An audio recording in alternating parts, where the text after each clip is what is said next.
Hello, কেমন আছো তোমরা সকলে? আশা করি সকলে খুব ভালো আছো আর আমিও আগের থেকে অনেকটা সুস্থ আছি। গতকালকে হঠাৎই ফোনের গ্যালারিটা ক্লিন করতে গিয়ে দেখতে পেলাম তোমাদের সাথে শেয়ার করার জন্য অনেক মুহূর্ত, অনেক ভিডিও ব্লগস, অনেক কিছুই আমি ক্যাপচার করে রেখেছি, কিন্তু সেগুলো আর পোস্ট করা হয়নি। সেই জন্য ভাবলাম চলো তোমাদের সাথে একটা একটা করে ভিডিও শেয়ার করি।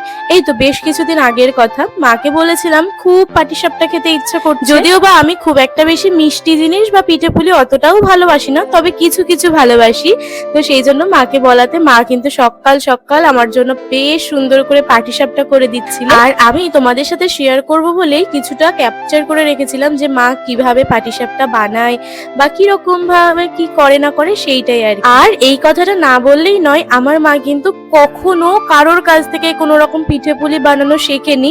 মা পুরোটাই নিজে নিজে একা বানাতে শিখেছে। আর তারপরেও মা এত সুন্দর করে পিঠেপুলিগুলো সমস্ত কিছু তৈরি করে, সত্যি মাঝে মধ্যে মনে হয় যে সত্যি মায়ের মতো যদি একটু এত কিছু শিখতে পারতাম বেশ ভালোই হতো। তো আজকে এই ভিডিওতে আমি তোমাদের সাথে শেয়ার করব একটা নতুন স্পেশাল রেসিপি, মাশরুমের রেসিপি। ছোট থেকে বড় হয়েছি, আজ পর্যন্ত কখনো দেখিনি আমাদের বাড়িতে কখনো মাশরুম হয়েছে। আর কেমন আছো তোমরা সকলে? আশা করি সকলে খুব ভালো আছো, আমিও খুব ভালো আছি। তো আজকে হচ্ছে রান্না করব মাশরুম।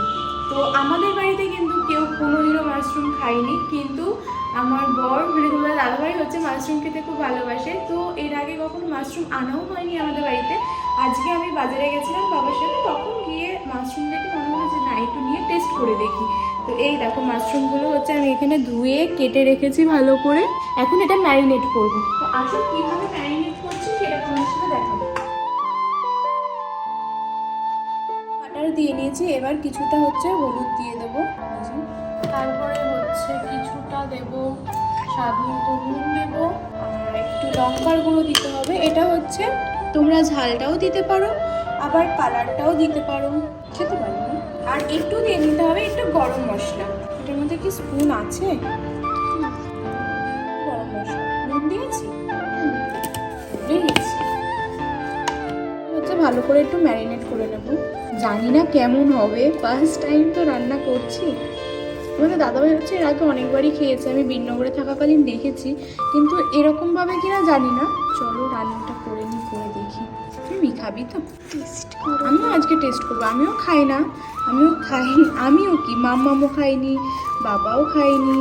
এই মাশরুমটা ম্যারিনেট করে হচ্ছে যতক্ষণ একটু রেখে দেওয়া যাবে তত বেশি ভালো, সফট হয়ে যাবে। এটা আমি হচ্ছে 10-15 মিনিট ধরে রেখে দেবো, আর বাকি ওইদিকে আমার যে মাছগুলো রয়েছে সেইগুলো ম্যারিনেটের জন্য রেডি করবো। ম্যারিনেট করে এখানে রেখে দিলাম। তো প্রথমে আমি মাশরুমগুলোকে বেশ কিছুক্ষণ ম্যারিনেট করে রেখে দেবো, আর তারপরে হচ্ছে পেঁয়াজ রসুন আমি কেটে নেব একটু একটু করে। আর ম্যারিনেশনের পরে মাশরুমটা কিন্তু এখনই দেখতে অনেকটাই সুন্দর লাগছে। জানি রান্না হওয়ার পরেও খুব সুন্দরই লাগবে, মানে ভালোই লাগবে খেতে। তবে খাইনি যেহেতু একটু টেনশন হচ্ছিল ফার্স্টে যে কেমন হবে, খেতে পারবো কিনা, কিন্তু পরে দেখলাম যে না, খুব সুন্দর হয়েছে। তার সাথে দেখো এখানে চিংড়ি মাছ আনা হয়েছিল, মাছের মাথা মাছ, তারপরে ভেটকি মাছ, এগুলোও আনা হয়েছিল। মা একটা সাইডে হচ্ছে সেই ভেটকি মাছ চিংড়ি মাছ ওগুলো রান্না করছে, আর আমি আর একটা সাইডে হচ্ছে মাশরুমটা রান্না করছিলাম। মা যেহেতু আমাদের সবার জন্য সব সময় মানে ডেলি রান্না করে 3 বেলা করে, সেই কারণে মা সব সময় চেষ্টা করে যে একটু তেল মশলা কম দিয়ে রান্না করতে। আর আমি যেহেতু মাঝে মধ্যে একদিন কি দুদিন রান্না করি, তাই আমি তখন চেষ্টা করি যে রান্নাটাকে একটু রেস্টুরেন্ট স্টাইলে বা একটু তেল মশলা বেশি দিয়ে একটু অন্যরকম ভাবে রান্না করতে। তো কড়াইতে তেল গরম করে পেঁয়াজ কুচিগুলো ফার্স্টে দিয়ে দিয়েছিলাম, দেন সেটাকে ব্রাউন ব্রাউন করে ভেজে নেওয়ার পর তার মধ্যে নুন, স্বাদমতো হলুদ, লঙ্কার গুঁড়ো, জিরের গুঁড়ো, ধনের গুঁড়ো এই সমস্ত কিছু দিয়ে ভালো করে মশলাটা কষিয়ে নিচ্ছি। আর তার সাথে সাথে কিন্তু কিছুটা কুচনো লঙ্কা, কাঁচা লঙ্কা দিয়েছি একটু, যাতে ঝাল ঝাল হয় সেই কারণে। তোমরাও তোমাদের স্বাদ মতো করে দিতে পারো। আমি যেহেতু এখানে কোনো রকম কোনো বাটা মশলা ইউজ করছি না, সেই কারণে আমি আর কোনো লঙ্কা বাটা দিইনি। আমি একেবারে ডিরেক্ট হচ্ছে কাঁচা লঙ্কা কুচি দিয়ে দিয়েছিলাম, আর তার সাথে শুধু বাটা বলতে দিয়েছিলাম হচ্ছে একটু টমেটো পেস্ট, যাতে হালকা একটু টক টক ভাবটা আসে।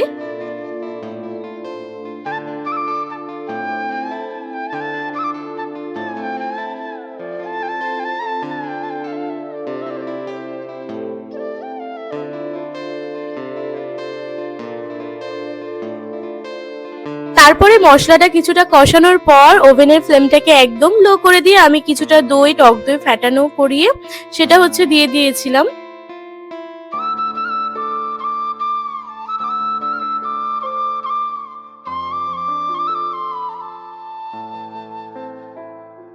দই দেওয়ার পরে আরো কিছুটা সময় কষিয়ে নেওয়ার পর আমি জল দিয়ে দিয়েছিলাম মশলার মধ্যে। আর মাশরুম যেহেতু অনেকটাই সফট হয় সেই কারণে আমি হচ্ছে জলটাকে মানে মশলায় জল দেওয়ার পর সেটাকে একটু ভালো করে ফুটিয়ে নেওয়ার পরে আমি তার মধ্যে কিন্তু দিয়ে দিয়েছিলাম হচ্ছে মাশরুম, ম্যারিনেটেড মাশরুম গুলো। দেন হচ্ছে আমি সেটাকে ভালো করে নাড়িয়ে চাড়িয়ে হচ্ছে কিছুটা যখন ঝোলটা কমে এসেছে, একটু গ্রেভি গ্রেভি টাইপের হয়ে গেছে, তখন তার মধ্যে কিছুটা কাঁচা কুচনো ধনেপাতা ছিটিয়ে দিয়ে আমি হচ্ছে এবার এটাকে কিন্তু নামিয়ে নেব। মাশরুম যেহেতু অনেকটাই সফট থাকে আর তার সাথে সাথে আমি যেহেতু অনেকক্ষণ তো প্রায় ৮ ঘন্টা মতো ম্যারিনেট করে রেখে দিয়েছিলাম, তো সেই জন্য খুব একটা বেশি টাইম লাগেনি। তো আমার হয়ে গেছে রান্নাটা প্রায়।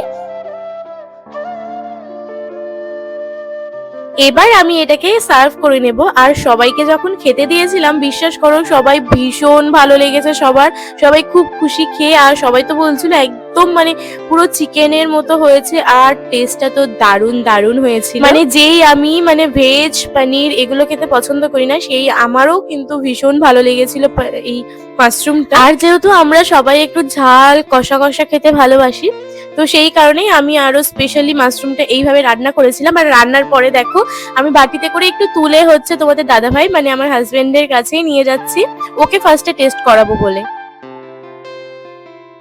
আর এদিকে কিন্তু গলদা চিংড়িগুলো রান্না হচ্ছে।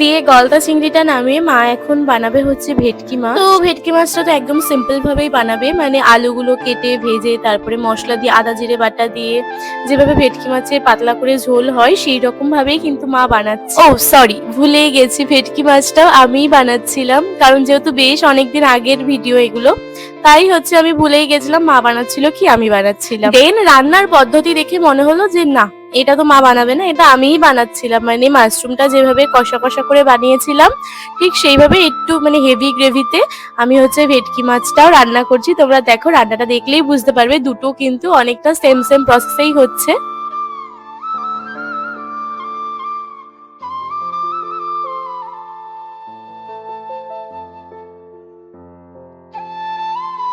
তো ফাইনালি আজকে সমস্ত রান্না হয়ে গেছে। এদিকে ভেটকি মাছ, মাছের মাথা দিয়ে ডাল, মাশরুম কারি, তার সাথে গলদা চিংড়িও আছে। এই যে আমার রান্না কমপ্লিট। আর মা এখন এগুলোকে সুন্দর করে সার্ভ করে নিচ্ছে, আলাদা একটা মানে গামলাতে সার্ভ করে নিচ্ছে। দেন আমরা হচ্ছে দুপুরে খাওয়া দাওয়া সেরে আমরা মামাকে নিয়ে চলে এসেছিলাম ছাদে। তখন কিন্তু মাম্মা বেশ ছোট ছিল, এটা অনেকদিন আগেরই ভিডিও, যেটা তোমরা দেখে বুঝতেই পারবে। যেহেতু ঠান্ডা ঠান্ডা ওয়েদার ছিল সেই কারণে মাম্মাকে ছাদে এনেই ঘুম পাড়িয়ে দিয়েছিলাম।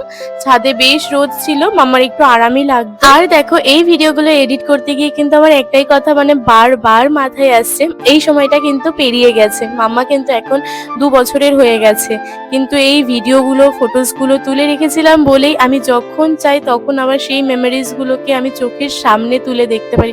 হ্যাঁ, ভিডিও না করলে হয়তো ইমাজিন করতে পারতাম বা কোনো একটা সময় গিয়ে হয়তো ভুলে যেতাম, কিন্তু ভিডিওস গুলো ছিল বলেই আমি কত সুন্দর আবার মাম্মার ছোট সময়গুলো দেখতে পাচ্ছি।